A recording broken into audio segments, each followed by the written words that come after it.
უფრო პირად პოლიტიკური მომენტიც არის აქ, რა თქმა უნდა, იმიტომ რომ მოტივირება თქვათ პოლიტიკურად ჩაძირვის სურვილი თქვათ ამ ადამიანების არის შესაბამისად ეს რაღაცა ჰიბრიდი არის, თან ახლა კორუფციული საქმეც არის, თან პოლიტიკური ისეც აქვს საფუძველიც. ჩვენ იქიდან გამომდინარე, რომ კითხვის ნიშნები არის საგამოძიებოს მიმართ და უკვე ვეღარ გაარკვევ, ხო? სად არის ანტიკორუფციული სად მუშაობს და სად რეალურად ემსახურება. ამიტომ თავიდანაც ესე იყო, სააკაშვილის დროსაც ესე იყო, თავიდან დაიწყეს და მე ეს ადამიანები უკვე რამოდენიმე წელიწადში სხვა მოცემულობაში აღმოჩნდნენ. გახსოვთ არა? აი მაგალითად იჭერდნენ მინისტრებს, მე უკვე საზოგადოების განწყობები ამ ხალხის მიმართ იცვლებოდა იმდენად უნდობლობა იყო საგამოძიებოს მიმართ. შესაბამისად აი ამ ხალხსაც ეხა რომელსაც უკვე დაუწყებს ოცნება გასწორებას, იმ ხალხსაც ექნება თავისი სიმართლე და მე ურჩევდი მათ ახლობლებს და ნათესავებს რეალურად შიშის გარეშე ილაპარაკონ და რეალურად თქვან რასთან გვაქვს საქმე, იმიტომ რომ ხა ეს თუ არის შურიზება ღარიბაშვილზე იმით რომ თქვათ მისი ყოფილი გუნდის წევრები დააკავონ, ბუნებრივი აქ რაღაცა ეს პოლიტიკური მოცემულობებიც იქნება. შესაბამისად, იქიდან გამომდინარე, რომ დისკრეტირებული არის თავიდან ბოლომდე სუსი, დისკრეტირებული არის შინაგან საქმეთა სამინისტრო, დისკრეტირებული არის პროკურატურა და სასამართლო, თავ ბოლოს ვერ გაიგებ ამ საქმეებში. შესაბამისად, აქაც შეგვიძლია ვთქვათ, რომ შეიძლება აი ამ მიმართულებით რაღაცა პრობლემები იყოს, ამიტომ მათმა ოჯახის წევრებმა აქტიურად უნდა ისაუბრონ ამასთან დაკავშირებით. შეიძლება ის მივიდეს ეს საქმე თავად ღარიბაშვილამდე. მე ვერ გეტყვით ეხა ან შეიძლება სხვა მაღალჩინოსნებამდე. ხო? თუ ეხა ვიღაცების სურვილი არის ახლა ფული მოპარულია და ხალხი რო გამდიდრებულია, ამას ეს არ არის დავისაგანი. უბრალოდ ეს ფული უნდა დაბრუნდეს თქვათ ბიუჯეტში თუ უნდა წავიდეს ქართული ოცნების შავ სალაროში. რახან გამოძიება დაიწყო ეს ხომ არ ნიშნავს რომ ბიუჯეტში უნდა დაბრუნდეს? წინააღმდეგ შემთხვევაში სხვა ტიპის მოგვარებასთან იქნებოდა საქმე. მეცაც გეტყვით ეხა იმის მაგიდის ქვეშ გარიგებები არსებობს, ხო? ეხა მაგის პროცესი რაც თუნდაც ახლად მიდის საქართველოს მასშტაბით, როდესაც ბევრ კომპანიას ამოწმებენ საგადასახადო თვალსაზრისით და ფინანსური პოლიცია არის ჩარეული. ეხა ესეთი ვარაუდების დონეზე, ეჭვების დონეზე არსებობს ფაქტები, რომ მაგალითად კომპანიას თუ ედავებიან 500.000, როგორც წინა ხელისუფლების დროს ეხა 200 ნახევარი მოიტანე ბიუჯეტში და ნახევარი წაიღე პარტიაში ან შავ სალაროში, რომელიც მე ამ ტიპის შეთავაზებები აქვს სმენიათ ამის შესახებ. მე მსმენია ამის შესახებ, რა თქმა უნდა, თუ სანამ ეს ადამიანები თავად არისაუბრებენ ამასთან დაკავშირებით მტკიცებულებები ხა ოფიციალური ვერ შეიქმნება. ზუსტად იგივე პროცესი არის. ანუ მარტივი რო გახდეს მოქალაქისთვის გასაგებად, რასაც აკეთებდა წინა ხელისუფლება, რომ ნახევარს ბიუჯეტში და ნახევარს ნაციონალურ მოძრაობის სალაროში და ახლობით იგივე პრინციპით არის. ზუსტად იგივე რეჟიმია, ზუსტად იგივე სისტემა არის, არაფერი შეცვლილი არ არის, იგივე უწყებებს იყენებენ და იგივე ხალხი ყავთ. ეხა ხუტა თუ იყო ადრე ფინანსურში, ეხა არის პოლიციაში არის სამმართველოს უფროსად. იქ ვიღაცა ჯუტა თუ იყო სადღაც კახეთში ფინანსურში, ეხა არის სადღაც, ანუ პრინციპი არაფერი არ არის, ზუსტად იგივე ხალხია. ლევან, ეს ხალხი არის, ზუსტად ვინც თქვათ რეჟიმის დროს. ოცნების შიგნით რა ტიპის პროცესების ინდიკატორია? ну რაღაცა კარგად მიდის კორუფციას ებრძვიან, ახალი ხალხი მოვიდა შედარებით სუფთა, შეიძლება კი იყო დიდხანს კობახიძე სულ იყო ეს წლები, მაგრამ ახლა სხვა ტიპის უფლებამოსილება აქვს თუ ეს არის რაღაც შიდა ბრძოლები კლანებს შორის, თუ აი როგორ შეიძლება ეს აი ქვეყანაში კორუფციას ებრძოდე და კალაძის მერობის კანდიდატად ემზადებოდე წარადგინო, ცოტა სასაცილოა, იმიტომ რომ ერთმანეთთან ეს შეუსაბამოა, აბსოლუტურად შეუსაბამო არის. ეხა ერთი ხელით კორუფციას ებრძოდე და მეორე ხელით ეხა უალტერნატივო კანდიდატი ყავდეს. ჩემი სიტყვებით არ ვიცი, ეხა ჩაატარეთ გამოკითხვა, ადამიანებს შეეკითხეთ ქუჩაში, სავარაუდოდ 10-დან შეიძლება 10-მა თქვას, რომ კითხვას აღარ დასვას, რომ კალაძესნაირი კორუმპირებული მერი, ერთ-ერთი კორუმპირებული, ვინც კი ამ ქალაქის ისტორიას ყოლია. ეხა ჩვენ შეგვიძლია ასევე სხვა მერებზეც ვილაპარაკოთ, მაგრამ ეხა ეს სხვა გადაცემის თემა იყოს. ანუ ეს მომენტი არის, ამიტომ არანაირი კორუფციასთან ბრძოლა არ არის. ვიღაცა ფიქრობს, რომ ადვილი არის სხვა კორუმპირებულმა ადამიანმა რომ ფული მოიპარა, ეხა იმისგან პირდაპირ ამოიღოს. ბიძინა ივანიშვილის სისტემა რაში მდგომარეობდა? როდესაც რომ შენ გაძლევდა საშუალებას, რაც გინდა ისაკეთე, ოღონდ ჩემი ერთგული იყავი, განსაკუთრებული, რა თქმა უნდა, კომპრომატი იყო კორუფცია და ეხა ამ ხალხს შეიძლება ამ ფულსაც თხოვს უკან მოსატანად. იმიტომ რომ მარტივი ეხა ქურდი გამოდის, ხო, დაახლოებით, ანუ ეს ფული ხო არ მიდის ამ გამოთქმას კიდე რაღაცა აქვს, მაგრამ ეს მაგას არ შეესაბამება ამ შემთხვევაში, მაგრამ ბიუჯეტისთვის კი არ ზრუნავენ და საერთო სახალხო კეთილდღეობაზე, არამედ ისევ თავისი სალარო რო შეივსონ და ეს არჩევნები არის ახლა დასაფინანსებელი და ქართული ოცნება რამოდენიმე ათეული მილიონი ლარი და თუ რაღაცა 100-საც არ გადაცდა და კიდევ უფრო მეტი, სხვანაირად უბრალოდ არჩევნებში მონაწილეობას ვერ იღებენ, იმიტომ რომ სულ ყველაფერს ყიდულობენ, ყველგან ფული ჭირდებათ, პროკურორთანაც, პოლიციელთანაც, ამომრჩეველთანაც და ყველგან. ამიტომ მათ ფული ჭირდება და ეს პროცესი მიდის და ეს რა თქმა უნდა გაამძაფრებს კიდევ უფრო მეტად, იმიტომ რომ ეს ხალხიც, ვინც ფულის გამო თავზე ლაფი დაისხა, არ არის ესე მარტივად ამ ფულის დამბრუნებელი. ხო, ხედავთ, ხალხ ზოგს უკვე ესროლეს ერთმანეთს. ტყვია გავარდა და ეს ხალხი ამ ფულის გამო აქვს. რიჟვაძის ისტორიას ასე უყურე. მე ვფიქრობ, რომ ესროლეს მე ვფიქრობ, რომ ეს ჩემთვის ნაკლებად სავარაუდო არის ის ვერსია, რაც მათ გამოაგორეს. ამიტომ აქ მეორე მხარეთაც ფულზე დახარვებული ხალხი ამ ფულის გამო გააკეთეს მათ ყველაფერი, თავით შეირცხვინეს, თავზე ლაფიში დაისხეს და მონებად სისტემის მონებად ამის გამო გახდნენ. ამიტომ ესე მარტივად რომ ეხა მოდი ეხა შენ რადგან მოპარული გაქვს ამდენი და მოიტანე ეხა ამის 80%, ესე მარტივად ეს ხალხი ამ ფულს მას არ მიუტანს. კი ბატონო, აი ეს პროცესი ისევ გადაივლის ამ კერძო ბიზნესმენებზე, რომლებიც მოწყვლადები არიან, წინა ხელისუფლების დროსაც მოწყვლადები იყვნენ, დღესაც მოწყვლადები არიან, ამიტომ ამ ქვეყანაში ვერ შეიქმნა ისეთი გარანტიები, რომელიც ამ ადამიანებს დაიცავდა, მაგრამ ეს ხალხი პირველ რიგში თვითონ თავის თავს ვნებს, იმიტომ რომ ჩვენ როდესაც ვაფრთხილებდით უმეტესობა მათგანს, რომ ნუ მოიკლავთ ქართული ოცნებისთვის თავს, იმიტომ რომ ბოლოს ეს ადამიანები თავისას რომ გაინაღდებენ, ისევ თქვენ გაგატყავებენ, ნუ არ დაგვიჯერეს და იქნება მომავალი არჩევნების და შემდგომი მომავალი მათთვის რაღაცა ცოტა სასწავლო გახდეს, იმიტომ რომ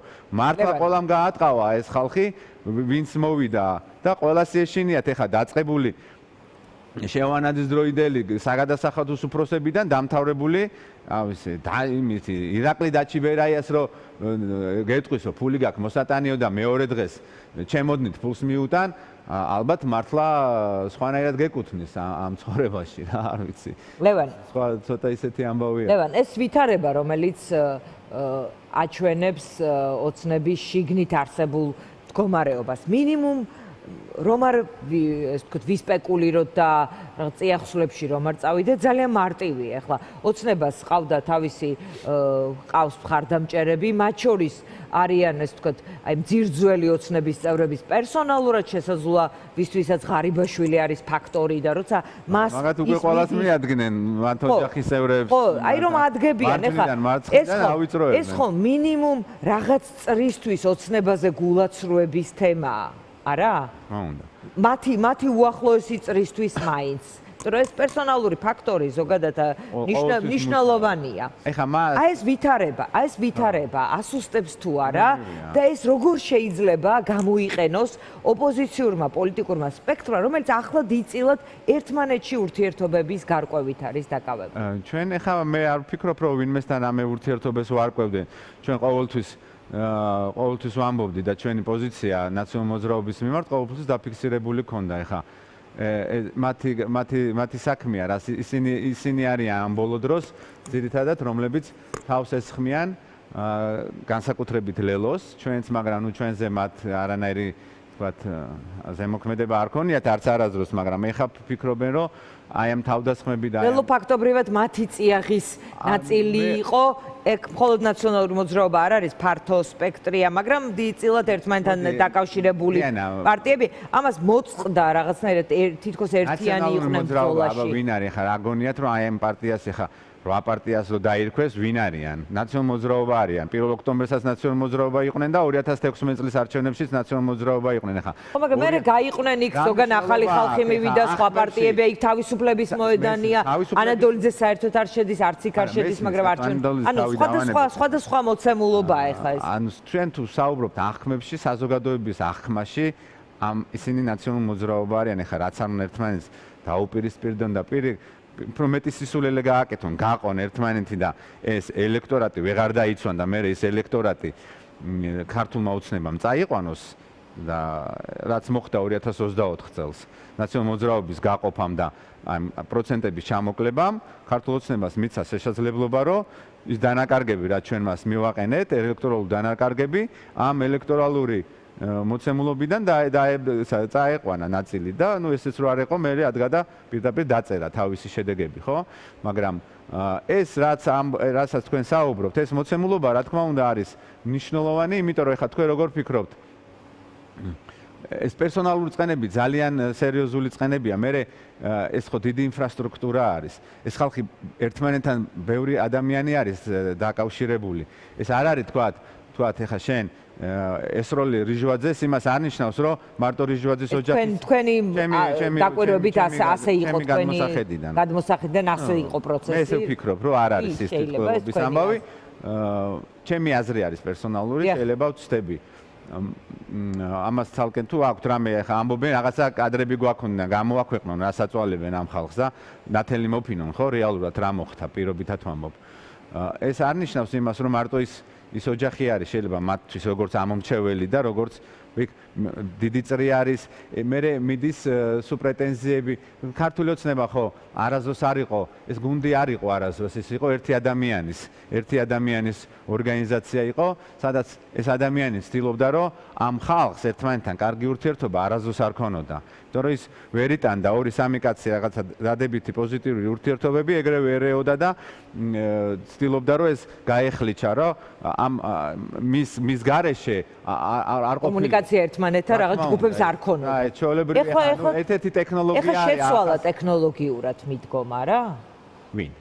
ივანიშვილმა.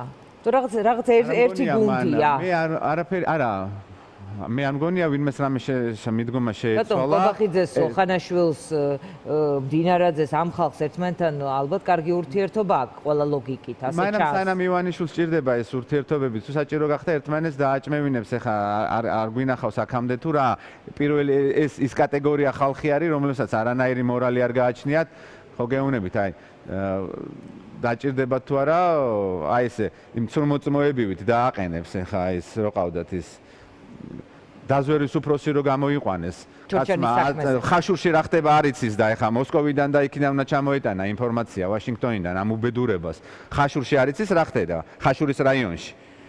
ხაშურის რაიონში არისოდა ამ სუჯაშვილი თუ რაც გვარიც არის რა ხდებოდა და იმას საქართველოს დაზვერის ხელმძღვანელი იყო სამსახურის და ანკარადან მოსკოვიდან ვაშინგტონიდან და ბრიუსელიდან რა ინფორმაცია უნდა ჩამოეტანა ამ ადამიანს ხვირწინ რა ხდებოდა აგერ ხაშურში ის არ იცოდა ამ უბედურმა და ყოფილი თავდაცვის მინისტრი კიდე უარესი და გენშტაბის უფროსი და ზუსტად ისეთივე ცრომოწმება დაქცევს და ისევე ერთმანეთს გაალანძღინებს როგორც ამას ახერხებდა აი ეს პრობლემა არ არის მაგრამ ჩვენ უნდა გამოვიყენოთ რა თქმა უნდა ეს არის კონფლიქტი, რომელიც კიდევ უფრო მეტად გაღრმავდება, ესე მარტივად ამ ამბის შემოbrunდება, იცი რა არის? ხო და როგორ შეიძლება ამის გამოყენება? ოპოზიციას ორი გზა აქვს არჩეული, თვითმმართველობის არჩევნებია, იქნება თუ არა საპარლამენტო არჩევნები, როგორ ფიქრობთ, იმიტომ რომ მაგალითად კუპრაძე ამბობს, რომ აქვს ინფორმაცია, რომ გაზაფხულზე იქნება საპარლამენტო არჩევნები. აი ეს დაყოფა ოპოზიციის შიგნით სწორედ იმის გამო, ვინ არჩევნებზე მიდის და ვინ არ მიდის, კიდევ უფრო დაასუსტებს თუ არა რაღაცა ალტერნატივის მოსურნე ამომრჩევლის ოპტიმიზმს. მე ვფიქრობ, რომ არ უნდა დაასუსტოს ეს ჩვენ უამრავი არგუმენტი დავდეთ იმისთვის, რომ ამ ხალხის გადაწყვეტილება იყო ძალიან ბრიყული და ამავდროულად ძალიან მავნებლური იმის გამო, რომ უბრალოდ ძალიან დიდი კომფორტი შეუქმნა ქართულ ოცნებას. ფაქტობრივად წაგებულ ქალაქში გაუჩინა შანსი, აი ეხლა ბევრს ლაპარაკობს ქართული ოცნება, არანაირი შანსი არ ექნებოდა. არანაირი შანსი არ ექნებოდა. ჩვენ რო წავსულიყავით, შევთანხმდით, აი რასაც ამბობენ, ხო? ეხლა ერთობა რას ნიშნავს ეხლა? ერთობა შეიძლება იყოს რაღაცა კანდიდატის ნეიტრალური კანდიდატი ყავდეს, რომელსაც ყველა მხარს დაუჭერს, მაგრამ აბა სხვა რა ერთობაზე უნდა იყოს საუბარი. სხვა ყველაფერი გამორიცხული არის, ანუ ფორმალური ურთიერთობები და თქვათ ერთობა მაგალითად ვაშაძე წერდა რომ რაღაც ერთი ბრენდის ან ერთი ნომრის ქვეშ გაერთიანება, ყველასი ერთიანი გადაწყვეტილების ცენტრის შექმნა, ერთიანი წარმოგიდგენიათ ეხა ვაშაძეს იდეები, ეს არის ბიძინა ივანიშვილის ოცნება, რომ ყველა მოხარშო ნაციონალურ მოძრაობად.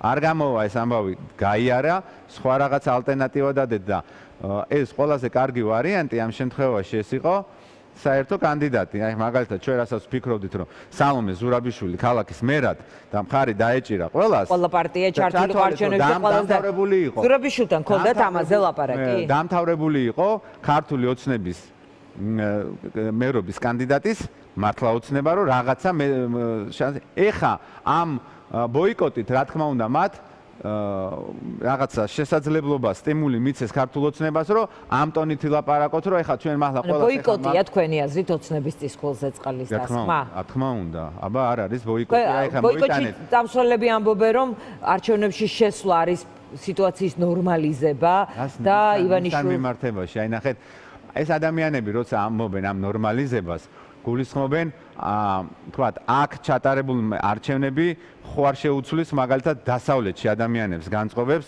ივანიშვილის რეჟიმის მიმართ.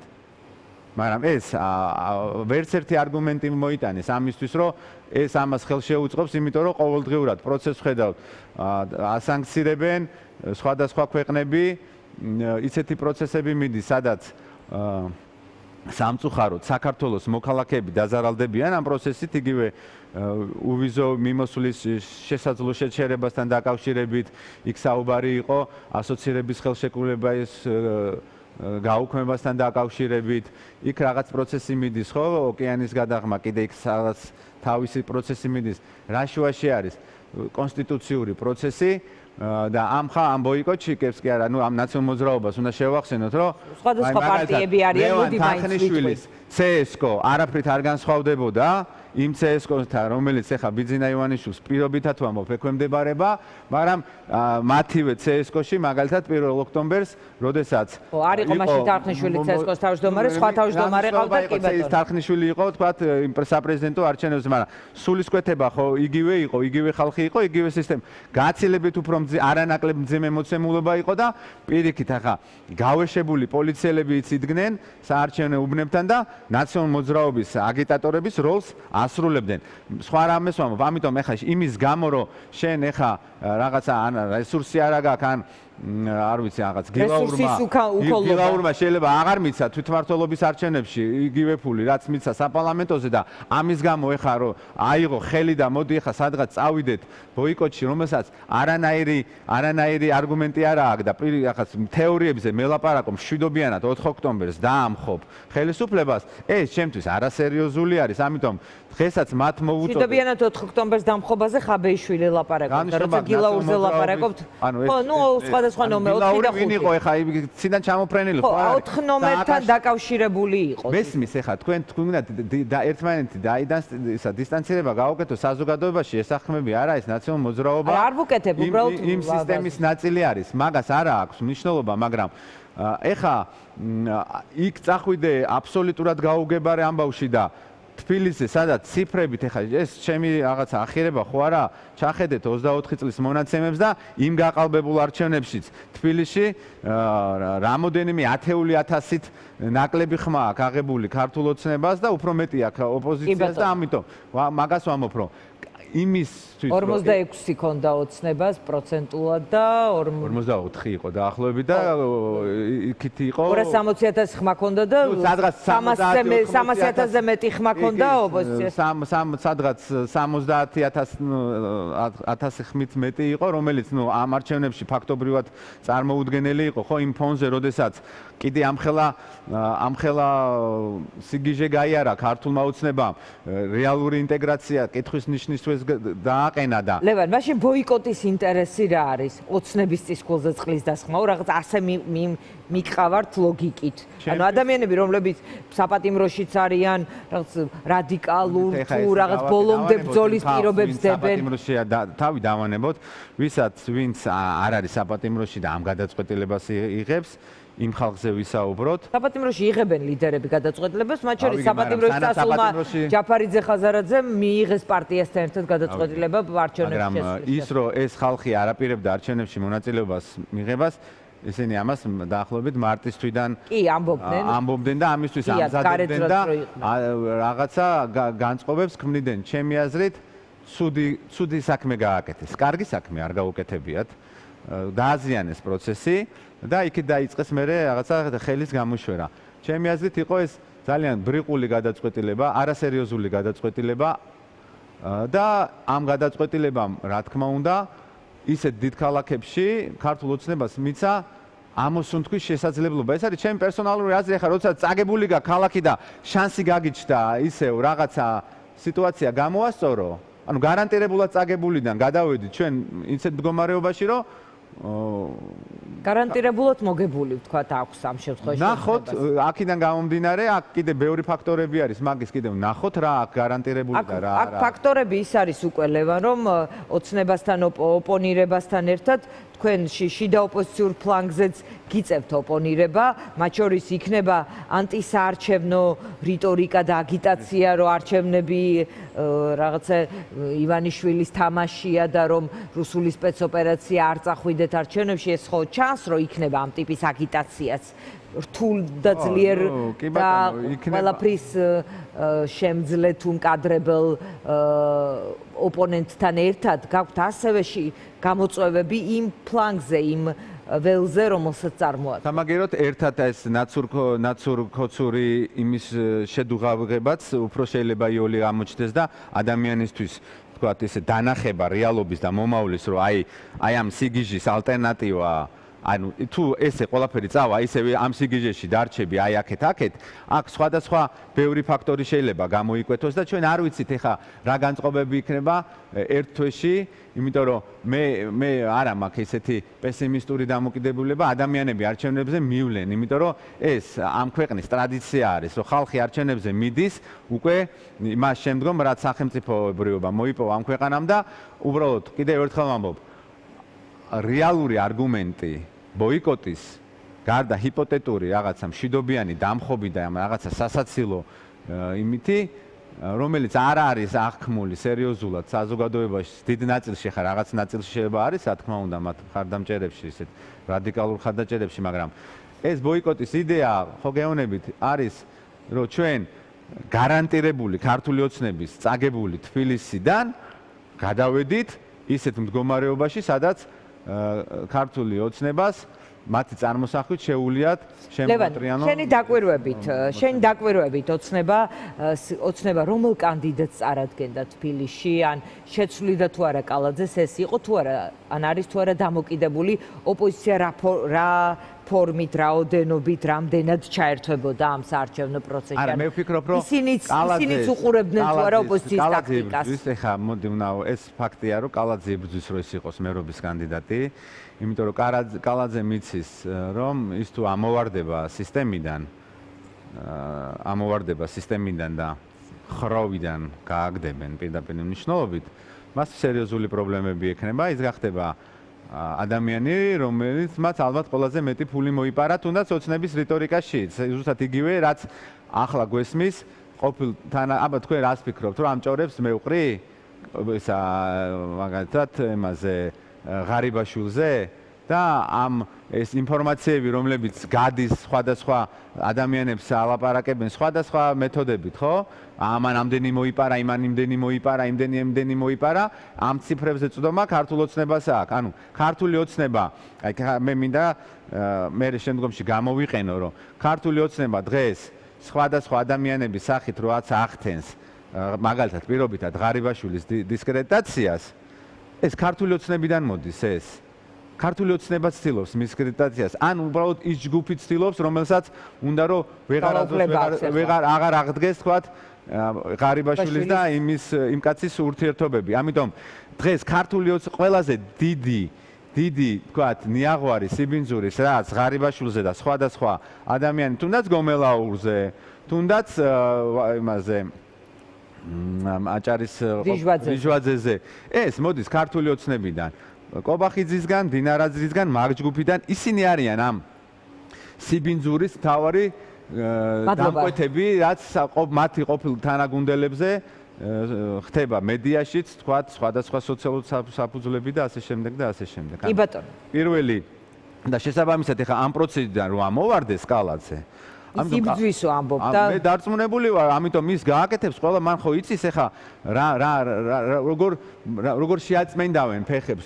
ხვალვე გახდება მტერი, იმ დღესვე გახდება მტერი, იმ დღესვე გახდება კორუმპირებული, იმ დღესვე გახდება მიუღებელი, დაივიწყებენ ეხა ამ ყველაფერს. შესაბამისად, კალაზე ყველაფერს გააკეთებს, ყველა თავის რესურსს გამოიყენებს იმისთვის, რომ რაღაცნაირად ამ თამაშში და ამ პროცესში დარჩეს. იმიტომ მან იცის, რომ ეს არის მისთვის პოლიტიკურათაც და სხვა მხრივათაც ძალიან სერიოზული საფრთხეების გარანტია არის სწორედ ამ სამართლში. ამიტომ იქ ვინ რა კომპრომატით იბრძვის, ვის რითი აშანტაჟებს, მაგრამ ფაქტია, რომ ეს არ არის რაღაცა ჰარმონიული პროცესი, ეს არ არის გუნდური პროცესი და ეს არ არის რაღაცა ესეთი სწორი პოლიტიკური პროცესი, ეს არის ძალიან დაძაბული, აგრესიული, ერთმანეთზე აი ყველანაირად ერთმანეთზე რაღაცა კონფლიქტის